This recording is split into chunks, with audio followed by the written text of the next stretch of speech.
Setakat hari ini kita akan menyaksikan latihan daripada untuk sukan apa? Sukan geografi, persatuan geografi.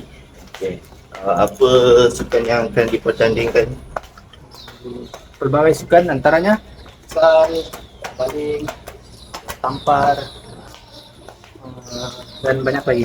Lupa. Okay. Ini perlawanan latihan jaring. Sambunglah blog kau.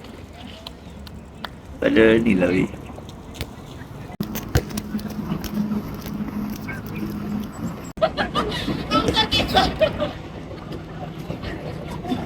Pegang terus Angel.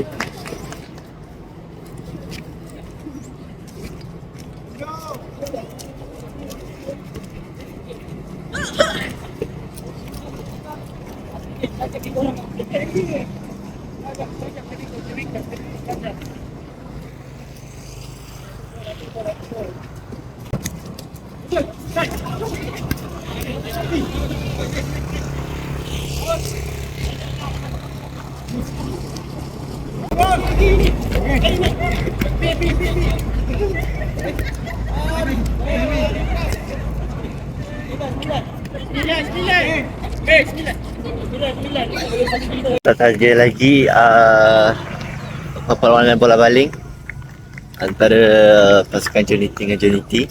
Berdasarkan apa yang kami lihat, walaupun kami tidak main, boleh berpotensi untuk nomor 2. Nomor 1 belum lagi ya. Nomor 2 Dia boleh kata guys, okey. untuk perempuan. Kalau lelaki aku rasa ada potensi. Kimi dengan Api boleh carry. Okey. Guys, kalau orang ajak kami 2 main, confirm. Nomor 1 tu dalam tangan. Serius. Pagi hari ini kita akan masak nasi goreng bersama dengan Chef Kifli. Okey, Kifli apa kita hari ni? Tomato.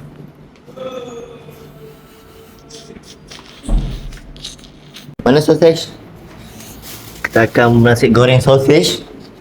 Kita akan masak semua sausage ni, takut nanti kita simpan basi. Separuh buat nasi goreng, separuh kita makan saja. Okay, nah. Kita akan masak dulu ni. Kita akan sediakan ni sausage. Kita akan tunggu dia masak.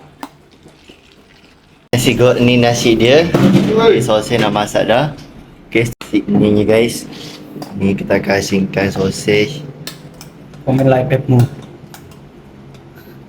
Dah rakam? Tak nak. Nasi. Tak. Berat.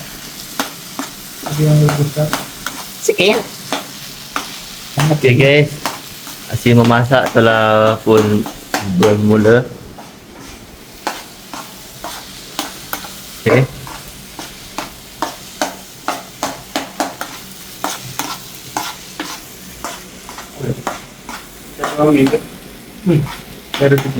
Khairul Kifli, ada ucapan? Oi. 1, 2, 3 belum. Gitu. Aduh, lupa dua telur, tak sedap dah tak ada telur. Kita masak sini ya.